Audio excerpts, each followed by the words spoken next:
നമസ്കാരം. കേരളത്തിലെ CRPF ജവാന്മാർക്ക് ഒരു സന്തോഷ വാർത്തയുണ്ട്. ഇനി നിങ്ങളുടെ മക്കളുടെ ഉന്നത വിദ്യാഭ്യാസം, അതും എഞ്ചിനീയറിംഗുമായി ബന്ധപ്പെട്ട വിദ്യാഭ്യാസത്തിന് ഒരു പുതിയ അവസരം ഉണ്ടാവുകയാണ്. കുറഞ്ഞ നിരക്കിൽ കേരളത്തിലെ പ്രധാനപ്പെട്ട എഞ്ചിനീയറിംഗ് കോളേജിലെ പ്രധാനപ്പെട്ട ബാച്ചുകളിലേക്ക് നിങ്ങളുടെ മക്കളെ പഠിപ്പിക്കാനുള്ള അവസരമൊരുങ്ങുകയാണ്.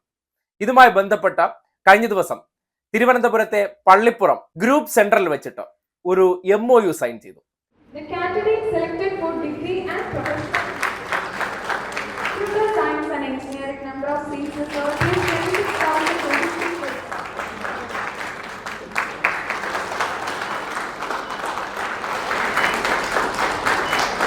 പ്രധാനപ്പെട്ട എഞ്ചിനീയറിംഗ് കോളേജിലെ മാനേജ്മെന്റുമായി ഗ്രൂപ്പ് സെന്ററിൽ വെച്ച് സംഘടിപ്പിച്ച ചടങ്ങിൽ MOU സൈൻ ചെയ്യുകയുണ്ടായി. അത് ഏതൊക്കെ കോളേജാണെന്ന് നിങ്ങളോട് വിശദീകരിച്ചു തരാം. അതായത് തലസ്ഥാനത്ത് പ്രവർത്തിക്കുന്ന പ്രധാനപ്പെട്ട എഞ്ചിനീയറിംഗ് കോളേജ്, തലസ്ഥാനത്ത് മാത്രമല്ല കേരളത്തിലുടനീളം പ്രവർത്തിക്കുന്ന 5ഓളം പ്രമുഖരായിട്ടുള്ള എഞ്ചിനീയറിംഗ് കോളേജുമായി ബന്ധപ്പെട്ടാണ് MOU സൈൻ ചെയ്തിരിക്കുന്നത്. ഏകദേശം ഓരോ ബാച്ചിലും 5 സീറ്റ് വീതം റിസർവ് ചെയ്യുന്നുണ്ട്. ഈ സീറ്റുകളിലേക്ക് സാധാരണഗതിയിൽ ഈടാക്കുന്ന ഫീസിനപ്പുറം വളരെ തുച്ഛമായ നിരക്കിൽ വർഷാവർഷമുള്ള ഫീസ് നിജപ്പെടുത്തിയാണ് അഡ്മിഷന് സൗകര്യമൊരുക്കിയിരിക്കുന്നത്. തലസ്ഥാനത്തെ Rajadhani engineering college, Mar Baselios college, Kottayam institute of technology and science Pallikkathodu, Christ college city Muvattupuzha Ernakulam, Sarabhai institute of science and technology Vellanad എന്നീ കോളേജുമായിട്ടാണ് ഈ MOU സൈൻ ചെയ്തിരിക്കുന്നത്. CRPF ഗ്രൂപ്പ് സെന്ററിനകത്ത് പ്രവർത്തിക്കുന്ന ഈ വെൽഫെയർ അസോസിയേഷന്റെ നേതൃത്വത്തിൽ DIGയുടെ പത്നിയായിട്ടുള്ള മിനി കാർത്തികാണ് ഈ ഉടമ്പടിക്ക് CRPFന്റെ ഭാഗത്ത് നിന്ന് സൈൻ ചെയ്തിരിക്കുന്നത്.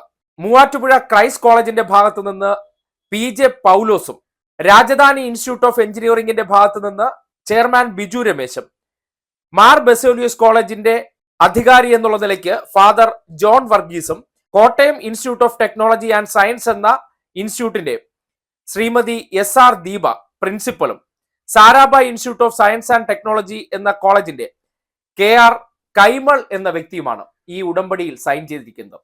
ഇതുകൊണ്ടുണ്ടാകാൻ പോകുന്ന ഗുണം, വരും കാലത്ത് ഉന്നത വിദ്യാഭ്യാസം ആഗ്രഹിക്കുന്ന CRPF ജവാന്മാർക്കും റിട്ടയർ ആയവർക്കും ഒപ്പം വീരമൃത്യു വരിച്ചവരുടെ കുടുംബത്തിലെ മക്കൾക്ക് ഈ ആനുകൂല്യം ലഭിക്കുന്നതാണ്. ഓരോ കോഴ്സുകളിലും ഗണ്യമായിട്ടുള്ള ഫീസ് കുറവാണ് ഈ ഒരു MOU സൈൻ ചെയ്തതിലൂടെ ലഭ്യമാക്കുന്നത്. കേരളത്തിലുടനീളമുള്ള ജില്ലകളിലെ CRPF ജവാന്മാരുടെ മക്കൾക്ക് ഈ 5 കോളേജുകൾക്ക് ഈ വർഷം മുതൽ ഈ അഡ്മിഷൻ ലഭ്യമായി തുടങ്ങുകയാണ്. ഇത് ഒരു ചെറിയ ഓഫർ അല്ല. കാര്യം ഇത്തരം വലിയൊരു വിദ്യാഭ്യാസ പാക്കേജ് പള്ളിപ്പുറം ഗ്രൂപ്പ് സെന്ററിന്റെ DIGയുടെ നേതൃത്വത്തിൽ മാനേജ്മെന്റുമായി നിരന്തരം നടത്തിയ ചർച്ചയുടെ ഭാഗമായിട്ടാണ് ഇങ്ങനെ ഒരു തീരുമാനത്തിലെത്തുകയും ആ തീരുമാനത്തിന്റെ തുടർ പ്രവർത്തനത്തിന്റെ ഭാഗമായിട്ടാണ് കഴിഞ്ഞ ദിവസം ഗ്രൂപ്പ് സെന്ററിൽ സംഘടിപ്പിച്ച പരിപാടിയിൽ വെച്ചിട്ട് കോളേജ് പ്രതിനിധികളുമായി ബന്ധപ്പെട്ട് ഇങ്ങനെ ഒരു MOU സൈൻ ചെയ്തിരിക്കുന്നത്. അതായത് CRPFലെ ജവാന്മാർക്ക് അവരുടെ മക്കളുടെ ഉന്നത വിദ്യാഭ്യാസത്തിന് ഗ്രൂപ്പ് സെന്ററിന്റെ നേതൃത്വത്തിൽ ചെയ്യാൻ പറ്റുന്ന ഒരു മികച്ച ഇടപെടൽ എന്നുള്ള നിലയ്ക്കാണ് ഇത് പ്രാവർത്തികമാക്കിയിരിക്കുന്നത്. ഇത് ഓരോ കോളേജുകളിലെയും നിജപ്പെടുത്തിയ സീറ്റുകളിലേക്കാണ് ഇത്ര ശതമാനം റിസർവേഷൻ ഇതിനുവേണ്ടി, അതായത് 5 മുതൽ 1 സീറ്റ് വരെയാണ് പല കോഴ്സുകൾക്ക്. അത് സിവിലുണ്ട്, മെക്കാനിക്കൽ ഉണ്ട്, എയറോനോട്ടിക് എഞ്ചിനീയറിംഗ് ഉണ്ട്. അങ്ങനെ പല കോളേജുകളിലെ പല കോഴ്സുകൾക്കാണ് ഈ രീതിയിലുള്ള ഫീസിൽ വലിയ തോതിലുള്ള കുറവ് വരുത്തിക്കൊണ്ട് ഈ ജവാന്മാരുടെയും വീരമൃത്യു വരിച്ചവരുടെയും പെൻഷൻകാരായിട്ടുള്ള CRPF ജവാന്മാരുടെ മക്കൾക്കും വിദ്യാഭ്യാസം ഉറപ്പിക്കുക എന്ന ലക്ഷ്യത്തോടു കൂടിയാണ് ഈ പദ്ധതി നടപ്പാക്കുന്നതെന്ന് ഉദ്ഘാടന പ്രസംഗത്തിലും മിനി കാർത്തിക് വ്യക്തമാക്കിയിരുന്നു. ഈ പദ്ധതി എല്ലാവരും ഗുണകരമായി ഉപയോഗപ്പെടുത്തണമെന്ന അഭ്യർത്ഥനയും ഇവർ നടത്തിയിട്ടുണ്ട്. കാര്യം ഇതിനെ സംബന്ധിച്ച് കൂടുതൽ അവയർനെസ് ഉണ്ടാക്കേണ്ട ഇടപെടലും നടത്തുമെന്ന് അറിയിച്ചിട്ടുണ്ട്. ഇതുമായി ബന്ധപ്പെട്ട കൂടുതൽ വിവരങ്ങൾ അറിയേണ്ടവർ, കാര്യം മലയാളികളായിട്ടുള്ള CRPF ജവാന്മാർ രാജ്യത്തിന്റെ വിവിധ കോണുകളിൽ വിവിധ ഇടങ്ങളിൽ ജോലി ചെയ്യുന്നവരുണ്ട്. അപ്പോ പലർക്കും ഇപ്പോൾ ഈ വാർത്ത അവരിലേക്ക് എത്തുമ്പോൾ ഇതുമായി ബന്ധപ്പെട്ട് പല സംശയങ്ങളുണ്ടാകാം. എങ്ങനെയായിരിക്കും നിങ്ങൾക്ക് ഈ അഡ്മിഷൻ കിട്ടുക എന്നതിനെ സംബന്ധിച്ചൊക്കെ പള്ളിപ്പുറം ഗ്രൂപ്പ് സെന്ററുമായി ബന്ധപ്പെട്ടാൽ നിങ്ങൾക്ക് കൃത്യമായിട്ട് അതിനെ സംബന്ധിച്ചുള്ള വിവരങ്ങൾ ലഭിക്കുകയാണ്. എന്തായാലും പുതിയ ഒരു MOU സൈൻ ചെയ്തതിലൂടെ ഒരു മികച്ച വിദ്യാഭ്യാസം ആകർഷകമായിട്ടുള്ള ഫീസിൽ ലഭ്യമാകാൻ പോകുന്നു എന്നുള്ളതാണ് ഇതുകൊണ്ടുണ്ടാകാൻ പോകുന്ന ഗുണകരമായിട്ടുള്ള മാറ്റം.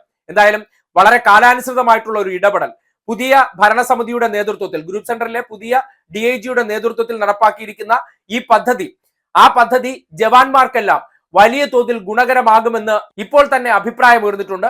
മികച്ച രീതിയിൽ കൂടിയാലോചനകൾ നടത്തി ബന്ധപ്പെട്ടവരുമായി ചർച്ച നടത്തിയാണ് ഇങ്ങനെ ഒരു പദ്ധതി യാഥാർത്ഥ്യമാക്കിയതെന്നും ഗ്രൂപ്പ് സെന്റർ അധികൃതർ അറിയിക്കുന്നുണ്ട്. എന്തായാലും ജവാന്മാരെ സംബന്ധിക്കുന്നിടത്തോളം മക്കളുടെ വിദ്യാഭ്യാസവുമായി ബന്ധപ്പെട്ട് ഒരു ശുഭകരമായ വാർത്തയാണ് ഗ്രൂപ്പ് സെന്റർ കേന്ദ്രീകരിച്ച് വന്നിട്ടുള്ളത്. എന്തായാലും ഈ MOU സൈൻ ചെയ്തതിന് പിന്നാലെ തന്നെ ഈ ജവാന്മാരുടെ മക്കൾക്ക് ഈ വർഷം തൊട്ട് തന്നെ എഞ്ചിനീയറിംഗിൽ വേണ്ട പ്രവേശനങ്ങൾ അനുവദിക്കുമെന്നും മാനേജ്മെന്റ് അധികൃതർ അറിയിച്ചിട്ടുണ്ട്. അപ്പോൾ നിങ്ങളുടെ മക്കളെ പ്രൊഫഷണൽ വിദ്യാഭ്യാസത്തിന് അയക്കുന്നുണ്ടെങ്കിൽ ഗ്രൂപ്പ് സെന്റർ നടപ്പാക്കിയ പുതിയ ഉന്നത വിദ്യാഭ്യാസത്തിന് വേണ്ടിയുള്ള പദ്ധതി ഗുണകരമായി ഉപയോഗിക്കാൻ കഴിയുമെന്ന് അറിയിക്കുകയാണ്.